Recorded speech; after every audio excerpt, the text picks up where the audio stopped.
Hello dear students, welcome all of you to कैटजी online classes.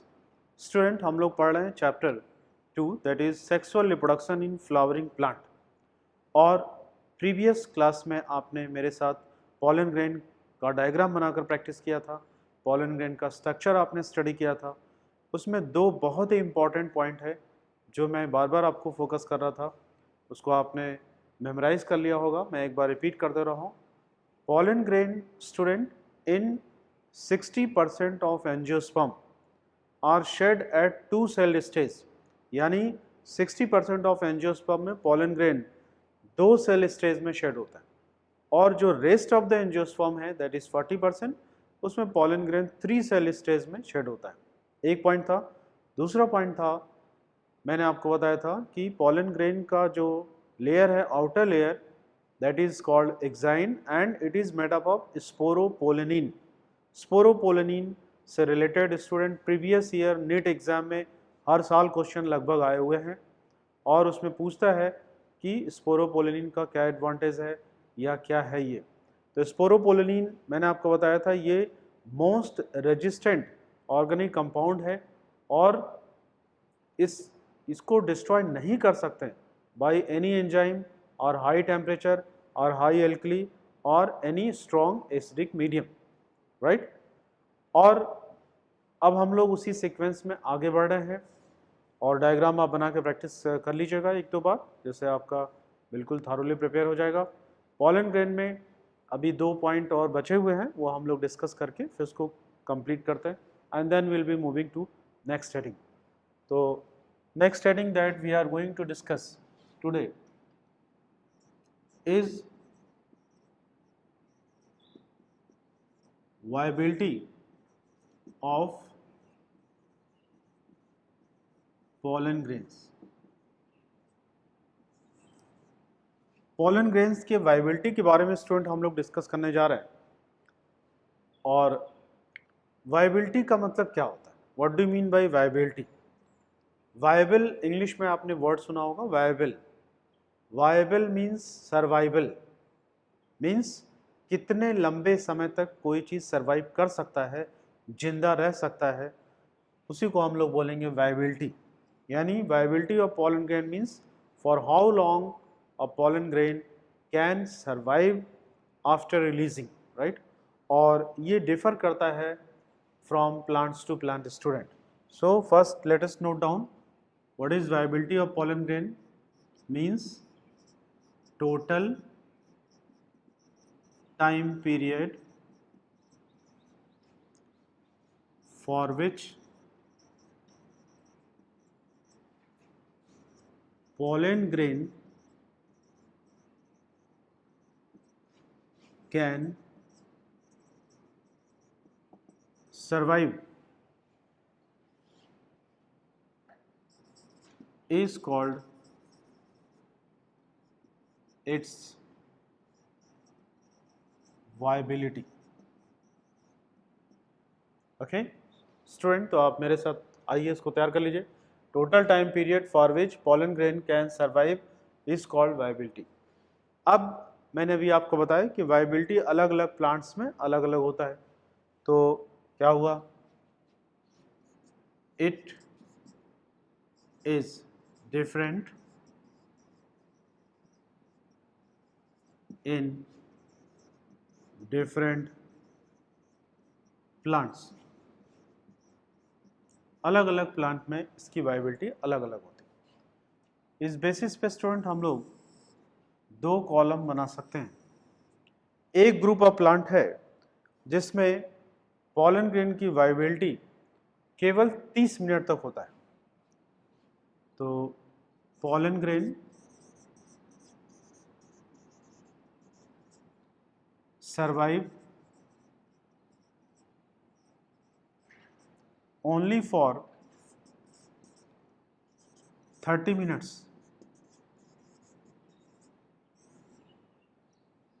Example cereals जिसमें wheat, rice, ये सब आ जाता है। यानी pollen grain इन प्लांट्स में जो आपके सामने दिख रहा है वीट राइस, इसमें पॉलन ग्रेन रिलीज होने के बाद अगर 30 मिनट्स तक ये जर्मिनेट नहीं किया तो फिर वो नहीं करेगा, मीन्स इसका सर्वाइवल पीरियड केवल 30 मिनट्स के लिए, तो फिर वो बेकार हो जाएगा, फिर नेक्स्ट पॉलन ग्रेन आएगा, फिर वो जर्मिनेट करेगा। और नेक्स्ट ग्रुप ऑफ प्लांट है जिसमें पॉलन ग्रेन्स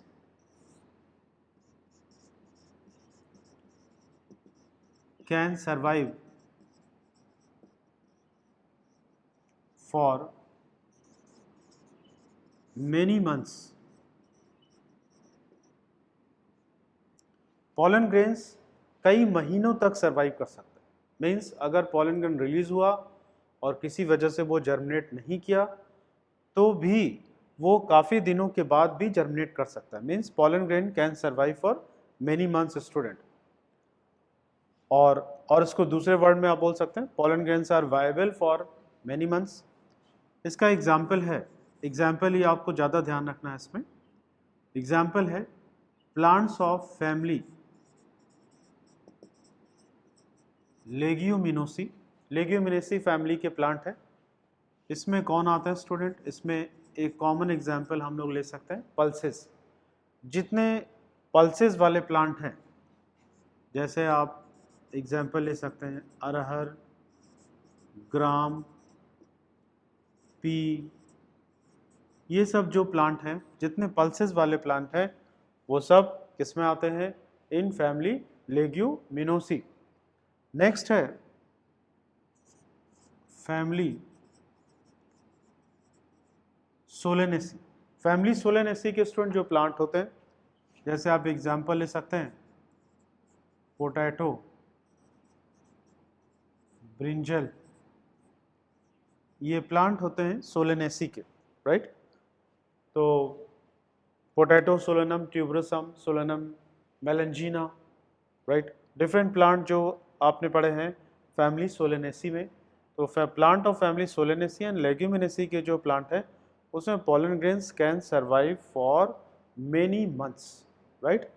तो आइए एक बार फिर आप मेरे साथ याद कर सकते हैं, what do you mean by viability of pollen grain, total time period for which pollen grain can survive is called its viability. और ये क्या सारे प्लांट में एक जैसा होता है, नहीं, it is different in different plants.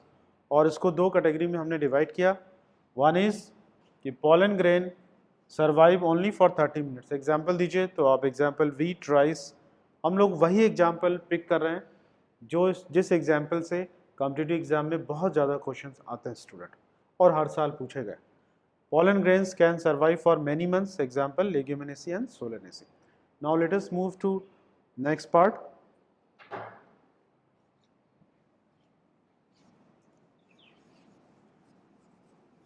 हम लोगों का नेक्स्ट पार्ट ऑफ डिस्कशन है student, that is a technique called cryopreservation. So we are going to study about next technique, that is cryopreservation. इस टॉपिक से रिलेटेड क्वेश्चन नीट एग्जाम में कई बार आया हुआ है, अभी लेटेस्ट आया है 2018 में। So next heading is cryo preservation. Student ये इससे रिलेटेड क्वेश्चन अभी मैंने बताया आपको, नेट 2018 में क्वेश्चन आया हुआ है और इसके पहले भी आया हुआ है, अभी लेटेस्ट ये मैं आपको बता रहा हूँ। तो क्रायो प्रिजर्वेशन क्या है इसको आप समझते हैं। देखिए, क्रायो प्रिजर्वेशन को पहले डिफाइन ही कर देते हैं। It is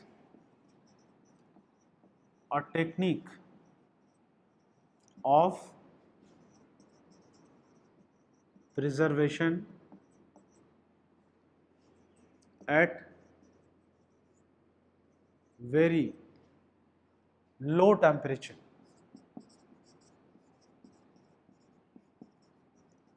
So what is cryopreservation?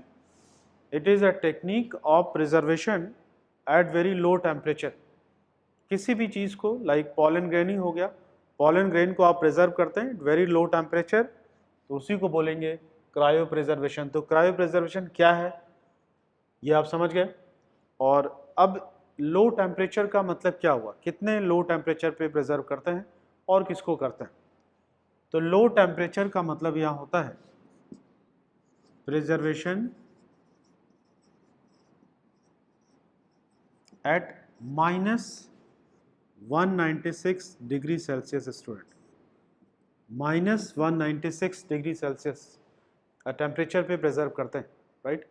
अब क्वेश्चन है इतना लो टेम्परेचर कहाँ से अवेलेबल होगा, तो ये अवेलेबल होता है by liquid nitrogen.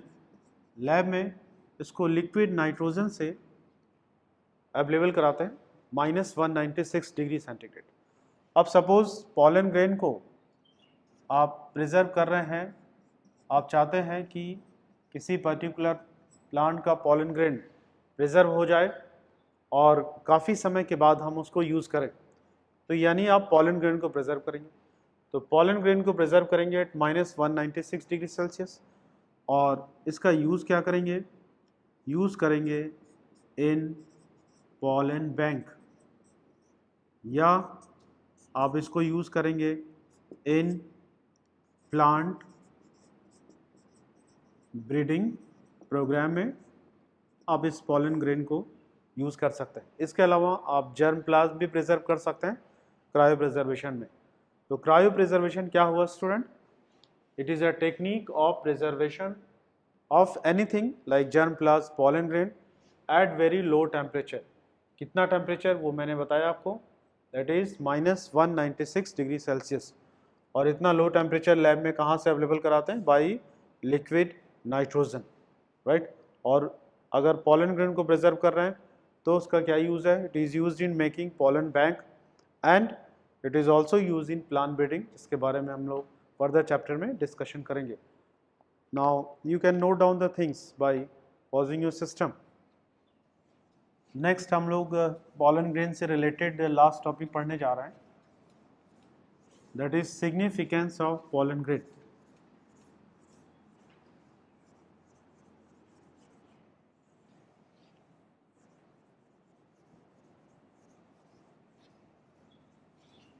So student, significance of pollen grain क्या है उसके बारे में हम लोग बात करने जा रहे हैं। तो एक हेडिंग बना लेते हैं, significance of pollen grains, right. ये हेडिंग है कि पॉलन ग्रेन का सिग्निफिकेंस क्या है। देखिए, सिग्निफिकेंस में आप दोनों चीज़ों को डिस्कस करेंगे। We are going to discuss both advantages and disadvantages. Significance doesn't mean कि केवल एडवांटेज डिस्कस करेंगे, उसका डिसएडवांटेज क्या है वो भी आप डिस्कस करेंगे। तो सिग्निफिकेंस और importance of pollen grain, it is divided into two part. दो पार्ट में हम लोग डिवाइड करके इसको स्टडी करते हैं। एक को लिखते हैं एडवांटेजेस, क्या इसका एडवांटेज है, और दूसरे पॉइंट को लिखते हैं disadvantages. So student, pollen grain का एडवांटेज क्या है, it is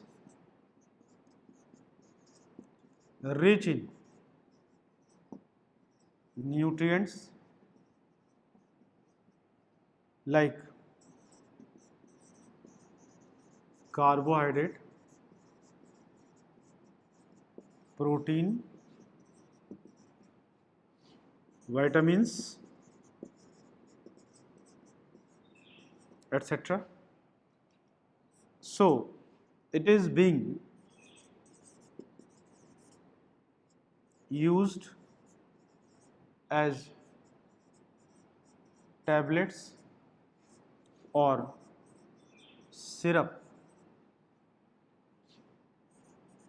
in western countries. Students, का एडवांटेज क्या है, इसका एडवांटेज है pollen grains are rich in nutrients. Pollen grain में बहुत ज़्यादा न्यूट्रिएंट्स होता है। कौन सा न्यूट्रिएंट हो गया, like carbohydrate, protein, vitamins, mineral content, ये सब होते हैं। और इसको देखते हुए वेस्टर्न कंट्रीज जो हैं, जो डेवलप वेस्टर्न कंट्रीज हैं, उन लोगों ने क्या किया, इसका टैबलेट प्रिपेयर कर लिया, सिरप प्रिपेयर कर लिया और उसको एज फूड सप्लीमेंट प्रोवाइड करते हैं। तो इन western countries as food supplement आप इसमें जोड़ सकते हैं, एज फूड सप्लीमेंट के फॉर्म में वहाँ पे लोग यूज़ करते हैं इसको, right, as food supplement.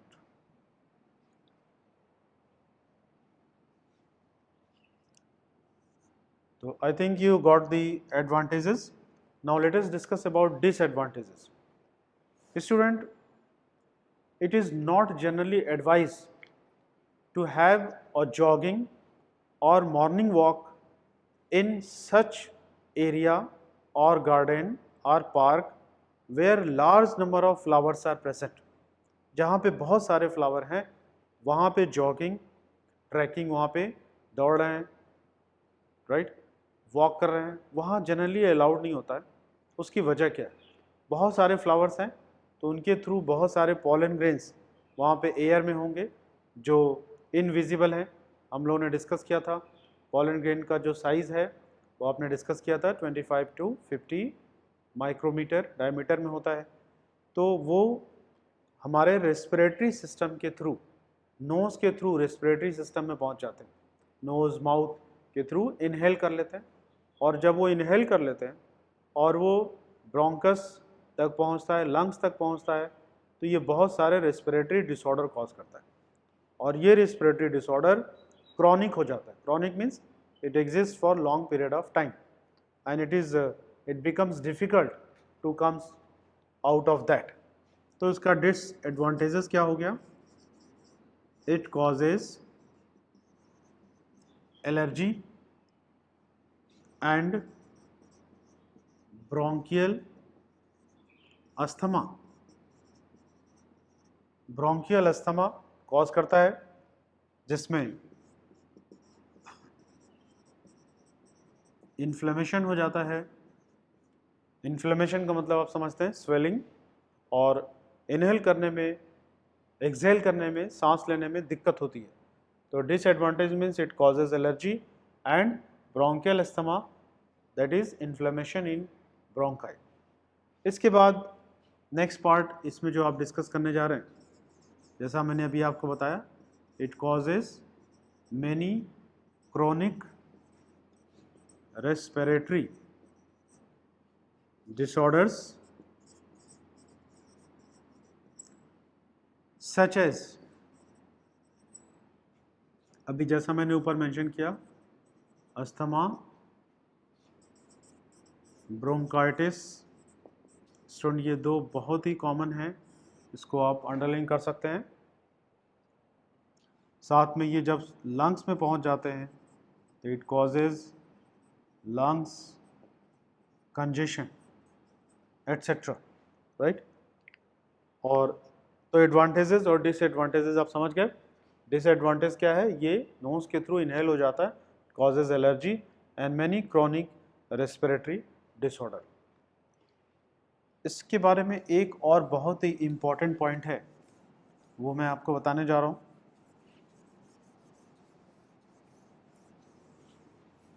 Student, there is a plant known as Parthenium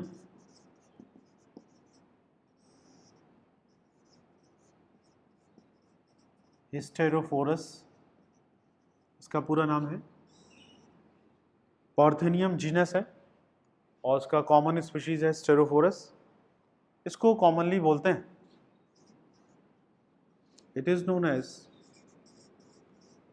carat grass. It is most common weed है ऑफ wheat plants mainly। तो उसको टिक कर लेंगे। इससे रिलेटेड बहुत सारे क्वेश्चन आए हुए हैं कॉम्पिटिटिव एग्जाम में, और ये कॉज करता है, it causes most severe pollen allergy. Student, wheat को जब इंपोर्ट किया गया था इंडिया में अदर कंट्री से, तो उस वीट के साथ, वीट मतलब गेहूं, गेहूं की बात कर रहे हैं, वीट की बात नहीं कर रहे हैं। तो गेहूं को जब इंपोर्ट किया गया था अपनी कंट्री में फ्रॉम अदर कंट्री, तो उसके साथ ये प्लांट आ गया, इसका नाम है Parthenium hysterophorus. This is very important for our competition as well as board point of view. This is also known as carrot grass. इसको कुछ लोग कांग्रेस ग्रास भी कहते हैं, क्योंकि उस समय कांग्रेस का जो गवर्नमेंट है वो था, इसलिए इसको कांग्रेस ग्रास भी कुछ लोग बोलते हैं। और it is the most common weed of wheat plant, wheat plant के साथ आया था। वीड आप समझते हैं, WEED। वीट का मतलब होता है unwanted plant that grow along with crop plant, और ये एक बहुत ही सीवियर एलर्जी कॉजिंग एजेंट के रूप में आया। राइट स्टूडेंट, अब हम लोग मूव करेंगे नेक्स्ट पार्ट की तरफ। Right,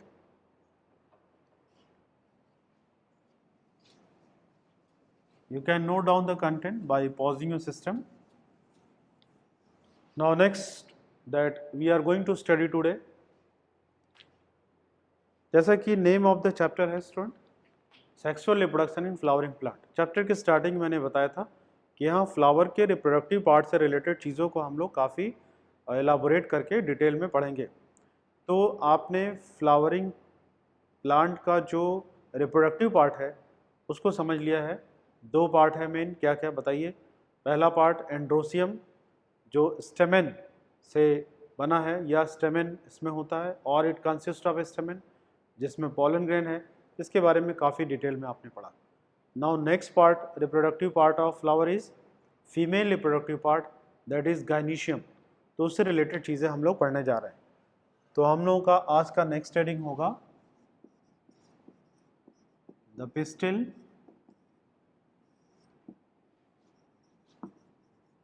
megasporangium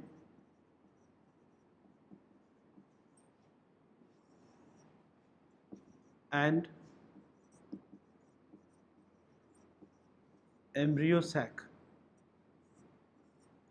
The pistil, megasporangium and embryo sac. Student, अभी मैंने आपको बताया कि फीमेल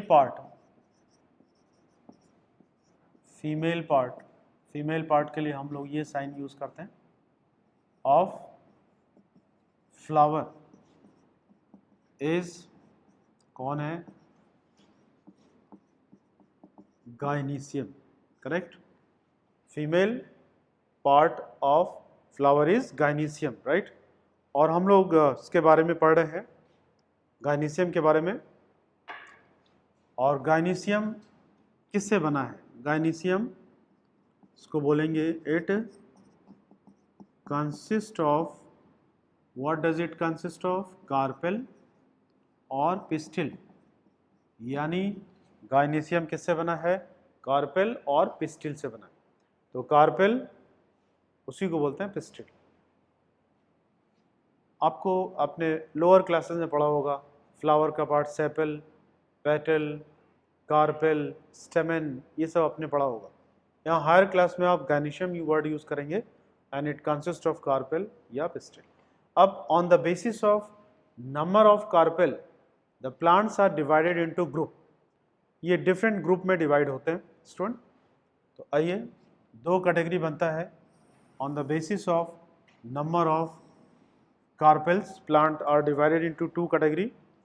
तो दो कैटेगरी क्या है? Mono carpellary and multi carpel. Student, mono का मतलब क्या हुआ? Mono means single carpel and multi means many carpel. तो यहाँ पे क्या लिखेंगे हम लोग? देयर इज सिंगल कार्पेल, और multi carpellary means there are many carpels. बहुत सारे कार्पेल्स होंगे। तो जब बहुत सारे कार्पेल्स किसी फ्लावर में होंगे तो उसको आप क्या बोलेंगे, मल्टी कार्पेलरी। और अगर सिंगल है तो उसको बोलेंगे मोनो कार्पेलरी। इसका एग्जाम्पल आपको मेनली याद रखना है। इसका एग्जाम्पल आप लिख सकते हैं पल्सेस, लाइक अरहर, ग्राम, मूंग, सोयाबीन,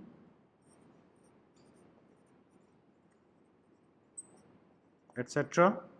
यानी ये प्लांट हैं जो लेग्यूमिनेसी या फेबेसी में आते हैं। ओके। और मल्टी कार्पेलरी का मतलब क्या हुआ, जहाँ पे बहुत सारे कार्पेल होंगे, क्योंकि इसका नाम देखिए multi carpellary means many carpels. अब देखिए जब बहुत सारे कार्पेल्स हैं तो वहाँ पे दो कंडीशन बन सकता है। दो कंडीशन क्या बनेगा, पहला है कि वो कार्पेल्स आपस में फ्यूज होगा। तो फ्यूज होगा तो आप उसको क्या बोलेंगे, multi carpellary syncarpous, right, multi carpellary syncarpous. इसको बोलेंगे मल्टी, पूरा बोलेंगे मल्टी कार्पेलरी सिनकार्पस। यहाँ पे मल्टी कार्पेलरी एपोकार्पस। एपोकार्पस का मतलब क्या है, कार्पल्स फ्री। तो यहाँ पे हम नोट कर दे रहे हैं, आपके लिए आसानी होगा। कार्पल्स यहाँ पे फ्यूज है, कार्पल्स आर फ्यूज्ड, इसीलिए बोलते हैं सिन कार्पस। यहाँ पे क्या है, यहाँ पे है कार्पल्स आर फ्री, मतलब ये एक दूसरे से जुड़ा हुआ नहीं है। अब आइए इसका एग्जाम्पल की बात करते हैं। इसका एग्जाम्पल है पपावर प्लांट। पपावर प्लांट के बारे में हम लोग और डिटेल में पढ़ेंगे ह्यूमन हेल्थ डिजीज चैप्टर में। Papaver somniferum, Papaver somniferum is commonly known as poppy plant, right, जैसे ओपियम ऑब्टेन करते हैं, तो इट इज़ पपावर प्लांट। आप पूरा नाम लिखना चाहें तो लिख सकते हैं, Papaver somniferum, right. This is important for your competition. और नेक्स्ट है स्टूडेंट, दैट इज एपोकार्पस। इसका एग्जाम्पल है मिसेलिया। तो आपने पढ़ा, हेडिंग है the pistil megasporangium and embryo sac, और ये फीमेल पार्ट को इंडिकेट कर रहा है। तो फीमेल पार्ट ऑफ फ्लावर क्या है, गायनीशियम। गायनीशियम किससे बना है, consist of carpel and pistil. आप मेरे साथ याद करते हुए चलिए। अब कार्पेल एक भी हो सकता है और ज़्यादा भी हो सकता है। अगर एक कार्पेल होगा तो आप क्या बोलेंगे, मोनो कार्पेलरी। और अगर ज़्यादा होगा तो आप क्या बोलेंगे, मल्टी कार्पेलरी, राइट। अब मल्टी कार्पेलरी है तो इसमें भी दो कंडीशन बनेगा, या तो कार्पेल्स आपस में फ्यूज होंगे या तो कार्पेल्स फ्री होंगे। अगर फ्यूज होंगे तो उसको क्या बोलेंगे, मल्टी कार्पेलरी सिनकार्पस। और अगर फ्री है तो क्या बोलेंगे, मल्टी कार्पेलरी एपोकार्पस, राइट, या सिंपली एपोकार्पस। और इसका एग्जाम्पल है पपावर, इसको जरूर टिक कर लीजिएगा, इज वेरी इंपॉर्टेंट। और मिशेलिया जो एपोकार्पस का एग्जाम्पल है, राइट। अब हम लोग नेक्स्ट हेडिंग की तरफ मूव कर रहे हैं। You can note down the content by pausing your system. So student, now let us discuss about parts of carpel or pistil. तो the carpel इसी को बोलते हैं पिस्टिल, राइट।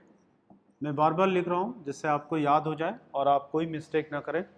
ओके। तो अभी तक आप समझ गए होंगे कार्पेल्स किसके अंदर है, गायनीशियम के अंदर है, या गायनीशियम कंसिस्ट ऑफ कार्पेल, और वो क्या रिप्रेजेंट करता है, female part of the flower. अब कार्पेल के पार्ट्स की अगर आप बात करेंगे तो कार्पेल के पार्ट्स को हम लोग तीन पार्ट में डिवाइड करके स्टडी करते हैं।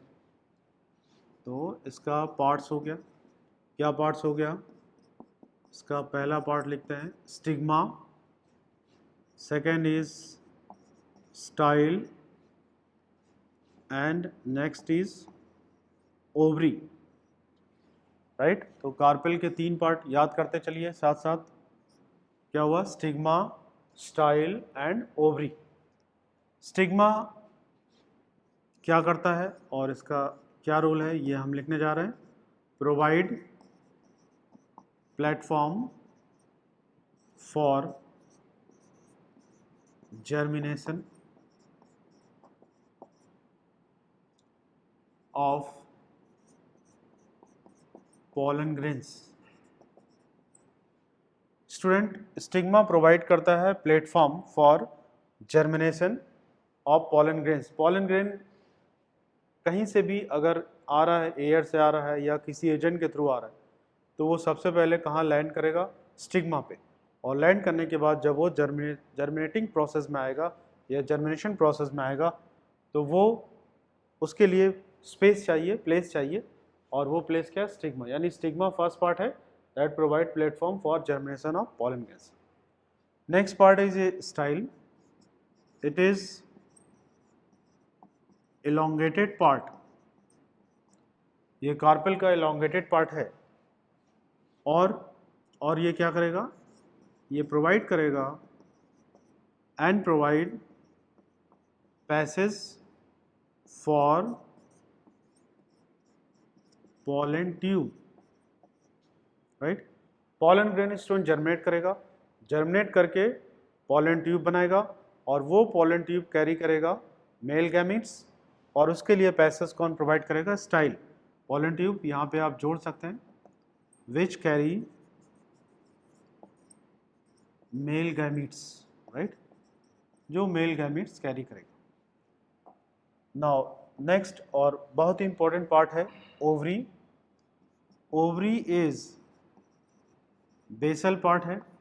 बेसल पार्ट मतलब नीचे का पार्ट होता है, इसको आप बेसल पार्ट, और ये स्वेलन होता है, तो आप बोल सकते हैं बेसल पार्ट जो स्वेलन है, या basal swollen part. Student, ovary के अंदर कैविटी होती है। It consist of cavity called, उस कैविटी को क्या बोलते हैं? That is called ovarian cavity और लॉक्यूल। इसको अंडरलाइन कर लीजिएगा, this is important term, locule. Ovary के अंदर कैविटी है, दैट इज ओवेरियन कैविटी और लॉक्यूल, राइट? और इसके अंदर क्या होता है? It consist of ovule, right? Ovule, और ओव्यूल जिसको हम लोग क्या बोले? मेगास्पोरेंजियम। ओव्यूल को क्या बोलेंगे? Megasporangium. This is very important, ये बोर्ड में भी आ चुका है और कॉम्पिटिटिव एग्जाम में भी आ चुका है। तो इट कंसिस्ट ऑफ ओव्यूल, जिसका दूसरा टेक्निकल टर्म है, बायोलॉजिकल वर्ड है मेगास्पोरेंजियम। और ओव्यूल के अंदर क्या होगा? Ovule consist of embryo sac, और एम्ब्रियो सैक को बोलते हैं फीमेल। फीमेल का साइन मैंने बताया आपको, फीमेल गैमेटोफाइट। ये भी क्वेश्चन नीट एग्जाम में आ चुका है स्टूडेंट, कि ओव्यूल को टेक्निकली क्या बोलेंगे? मेगास्पोरेंजियम। ये दोनों क्वेश्चन नीट एग्जाम में आ चुके हैं। और ovule consist of embryo sac, that is female gametophyte, या फीमेल गैमेटोफाइट को बोलेंगे एम्ब्रियो सैक। तो हम लोग इसको एक बार फिर से समझते हैं, अभी डायग्राम से भी समझेंगे।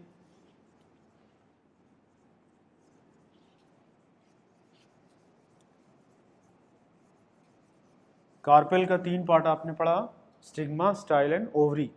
ओवरी क्या है? बेसल पार्ट है और बेसल स्वेलन पार्ट है। इट कंसिस्ट ऑफ कैविटीज, के अंदर कैविटी होगा, क्या बोलेंगे? ओवेरियन कैविटी और लॉक्यूल। और उस कैविटी के अंदर क्या होगा? Ovule, that is known as megasporangium. और ओव्यूल के अंदर क्या होगा? एम्ब्रियो सैक और फीमेल गैमेटोफाइट, राइट? और इसी फीमेल गैमेटोफाइट के अंदर क्या होगा? एक सेल, जिसके बारे में हम लोग अभी फर्दर चैप्टर में पढ़ेंगे। और जो मेल गैमेट कैरी कर रहा है पॉलन ट्यूब, वो एक सेल के साथ फ्यूज करेगा और ये बनाएगा जाइगोट, और वो डेवलप करके बनाएगा एम्ब्रियो। वेरी स्टूडेंट, तो इसको नोट कर लेंगे। और इसमें एक और बहुत इंपॉर्टेंट पॉइंट है, ओव्यूल इज अटैच और supported by cushion like structure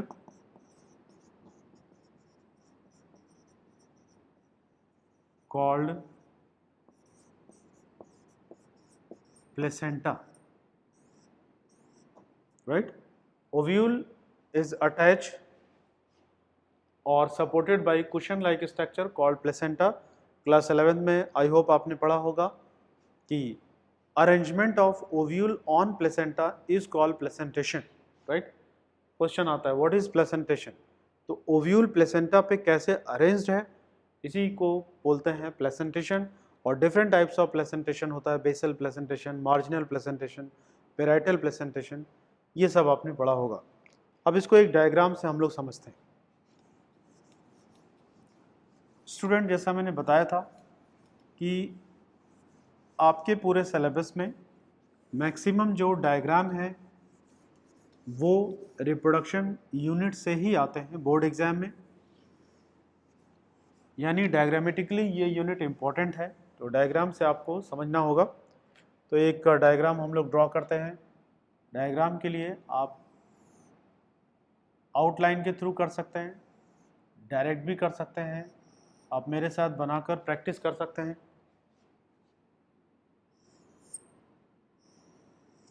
ऐसे बना लीजिए पहले, देखिए ये एक बन गया। इसमें ये जो पार्ट है ये क्या है, पहला पार्ट रिकॉल करिए, stigma, this part is style and basal swollen part जो आपने बनाया दिस इज ओवरी, राइट? अब देखिए स्टिग्मा पे क्या होगा, बहुत सारे पॉलन ग्रेन यहाँ पे आएंगे और उसमें पॉलन ग्रेन जर्मिनेट करेगा, एक पॉलन ग्रेन जर्मिनेट करेगा, देखिए धीरे धीरे ये जर्मिनेट करेगा और यहाँ पॉलन ट्यूब ग्रो करेगा, कुछ पॉलन ग्रेन थोड़ा जर्मिनेट करेंगे, राइट? और इसके अंदर यहाँ पे जो पार्ट होगा ओवरी के अंदर, इसको क्या बोलेंगे, दिस इज कॉल्ड ओव्यूल और technically it is called mega sporangium, right? और यहाँ ओवरी और ओव्यूल के बीच में जो आप स्पेस देख रहे हैं इसको आप बोलेंगे this is called ovarian cavity, और यू कैन से लॉक्यूल, बताया मैंने अभी आपको, करेक्ट? और ovule is present on cushion like structure, इसको सपोर्ट करेगा कुशन लाइक स्ट्रक्चर और इसको आप बोलेंगे this is called placenta, right? और इसके अंदर फिर क्या होगा, it will consist of embryo sac और it is also called female gametophyte, right? और ये जो डायग्राम देख रहे हैं ये क्या रिप्रेजेंट कर रहा है, ये रिप्रेजेंट कर रहा है कार्पेल या इसी को क्या बोलते हैं पिस्टिल, ओके? तो ये बहुत ही क्लियर कट यहाँ पे आपको कॉन्सेप्ट मिल जाएगा स्टूडेंट, और आप आराम से समझ सकते हैं। स्टिग्मा जहाँ पे पॉलन ग्रेन, देखिए ये पॉलन ग्रेन है, ऑल्दो ये पिस्टिल का पार्ट नहीं है, तो stigma, style, ovary, right? Stigma जहाँ पे पॉलन ग्रेन लैंड कर रहा है, स्टाइल और ओवरी, ओवरी इस बेसल स्वोलन पार्ट, इसके अंदर जो कैविटी है आप उसको बोलेंगे ओवेरियन कैविटी, और locule, ovary consist of ovule, ovule is supported by placenta that is cushion like structure, ovule is technically called megasporangium, this is very important, and ovule consist of embryo sac और female gametophyte, इसको ज़रूर याद कर लीजिएगा। और ये diagram आपको आगे भी काम आएगा इस चैप्टर में student. So that's all for today. I hope next class में जब आप अटेंड करेंगे तो प्रीवियस का पूरा तैयार कर लेंगे। Okay, till then thank you student.